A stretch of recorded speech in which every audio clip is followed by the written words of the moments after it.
This is my happy dance. We're dancing right into the holidays with Chef Aarón Sánchez. And we've got the stories that define the week on People in 10.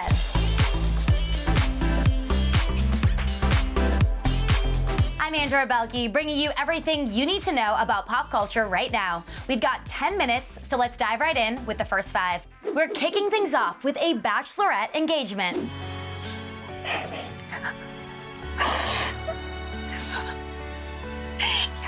It's official. After an unconventional season with Tayshia Adams stepping in for Claire Crawley as the Bachelorette, Tayshia got engaged to Zach Clark on Tuesday night's finale. Zach was what I've always wanted and more, and that's all that matters. And for now, the couple's happily ever after is going to be in New York City. She's got to learn the subway system, and we saw her learn to hail a cab, and so there's some things that, you know, New York living that she's got to get accustomed to. I'll still have my apartment here, so I'll live bi-coastally, but that's the plan. As far as the plan for an upcoming wedding, I just want to be dated, and he asked me for the same thing, so we're just gonna probably have fun for the next year or so. And what about starting a family? She wants 17 children. So if we're gonna reach her goals, we better get to work soon here. That makes me laugh. I'm serious. In a perfect world, I would love to have 5 children, and he didn't shy away from that. Let's go. Yeah. I'm ready. Moving on to this, former Saturday Night Live writer John Mulaney has checked into rehab after relapsing following a decades-long battle with addiction. I don't drink. I used to drink, and then I drank too much, and I had to stop. That surprises a lot of audiences because I don't look like someone who used to do anything. The comedian has been open about his struggle with sobriety, like in his 2012 comedy special, New in Town. Previously, he admitted he started drinking at the age of 13 before later abusing drugs. In 2019, John told Esquire that at first he drank for attention because people found him hilarious, and that really fed his addiction. And he added that he never enjoyed smoking marijuana, but he really loved cocaine and other prescription drugs. This isn't Mulaney's first time focusing on his recovery, but it is his first time seeking help in order to do so. First became sober at the age of 23. He didn't actually use a treatment program, but it was after going on a bender and realizing that he was out of control that he thought he needed to do something.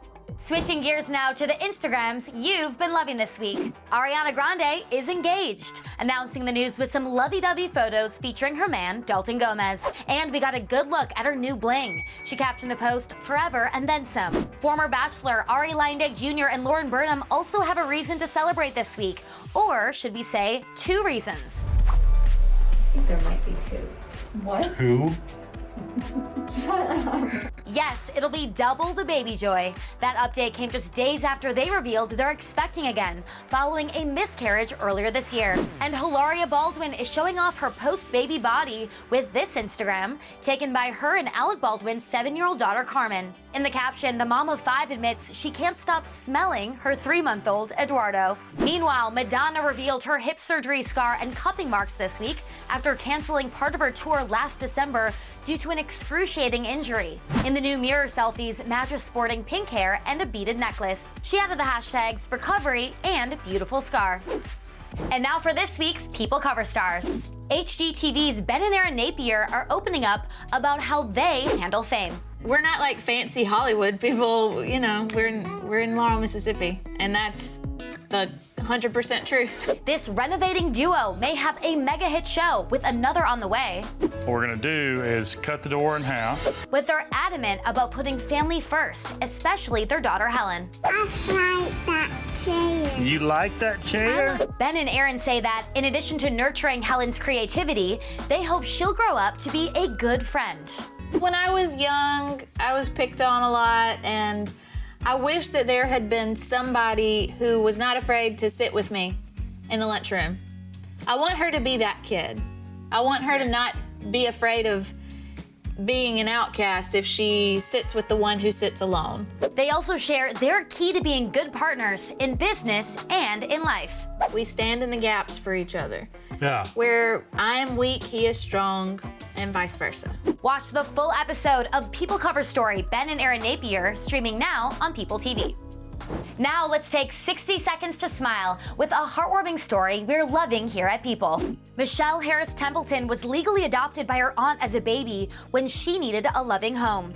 Now she's come full circle as she and her husband Nathan care for her 7-month-old nephew. Early last month, the baby, who they lovingly renamed Carter, was airlifted to the hospital after he temporarily stopped breathing. He was admitted to the ICU and hooked up to a ventilator with multiple fractures in his leg and a retinal hemorrhage in his right eye that caused him to lose his sight.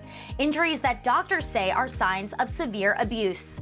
The baby's biological mother and father, who is Michelle's estranged brother, have been charged in connection with his condition. Michelle explains that after seeing Carter in the hospital, she knew she had to help him, going to court multiple times to keep him out of the foster care system. Now out of the hospital, Carter is surrounded by love from Michelle, Nathan, and their 2 daughters. Michelle is hopeful Carter will regain his sight one day, and she says he fits perfectly into their little family. We are so glad to hear that Carter is home in time for the holidays. Now, let's move on to some screen time. I'm very excited to be joined now by Chef Aarón Sánchez. You might know him from his TV appearances on Chopped, MasterChef, and MasterChef Junior, and recently he opened up about his journey as a chef with psoriasis on the PSO in the Know podcast, hosted by Cyndi Lauper. All right, for these final 5 minutes of the show, I'm gonna ask you 5 questions. For question number 1, I want 1 answer. For question number 2, I want 2, and so on.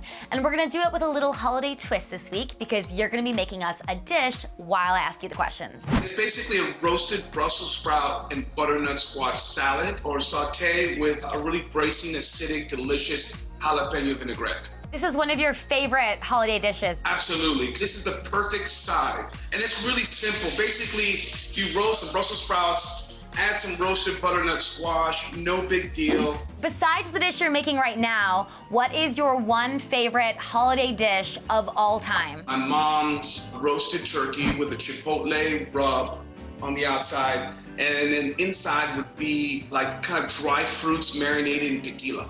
Obviously, this holiday season is so different than any other holiday season. It's really important that people stay safe, but let's say that you want to send some food to a loved one who's outside of your bubble. What are 2 great dishes that you could send to a loved one that would travel well? That's a great question. One of my favorites are enchiladas. You have a really beautiful sort of red chili-based sauce. You can stuff them with just about anything you want, beef, chicken, pork, or even vegetables. Like a beautiful sort of pozole, hominy-baked soup with tons of vegetables, because you can freeze them, you can defrost them, and then just reheat them very easily. And any tips on the packaging? Let's say you have like a Tupperware container, right? So I'll take plastic wrap and wrap it the base level of the container, and then put the lid on top. Aarón, I'm a terrible cook. So you have half a tablespoon of sugar. Salt. Same thing.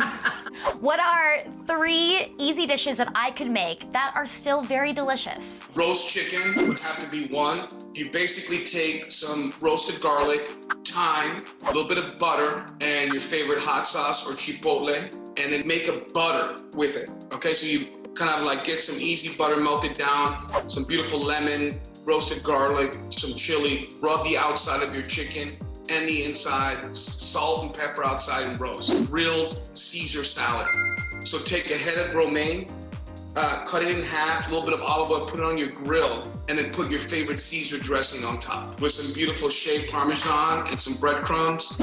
Soup that's really simple, butternut squash. You know, you can buy it already diced up from the store, drizzle with olive oil, your favorite little seasoning, roast that in the oven, and then put it into a pot with vegetable stock and some onion and garlic. Bring that up to a boil, puree it, and then add a little bit of cream at the end, and you have a beautiful pumpkin soup.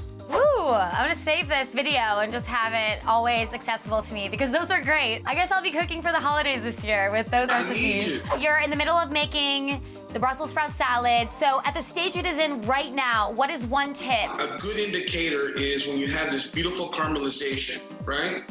You see all that wonderful color there? And that's because I'm not moving the pan too much. I'm letting the actual heat create some caramelization and seal in that flavor. What are 4 quick tips on throwing together tasty holiday dishes? Don't overcomplicate it. Use your grill outside to keep your food hot. If you're gonna do fresh whipped cream over berries or something like that, do that right before you serve it, because you want that fluffy airiness in your whipped cream. And don't feel the need to over-sweeten your whipped cream. Put a little bit of salt in there. Make sure that you have some appetizers, things that people can snack on when they come in.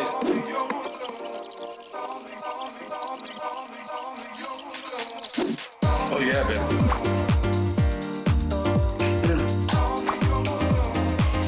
This is my happy dance. Can you describe what you're tasting in 5 words? Acidic, great texture, meatiness, creaminess, tons of herbaceousness. Now I'm gonna need you to package that up and send it right to Milwaukee so I can have it. I can do it easily. For you, of course. And everyone, you can check out Aarón Sánchez and the PSO in the Know podcast, sponsored by Novartis. It can be downloaded at psointheknow.com. All right, time's up. See you next Thursday.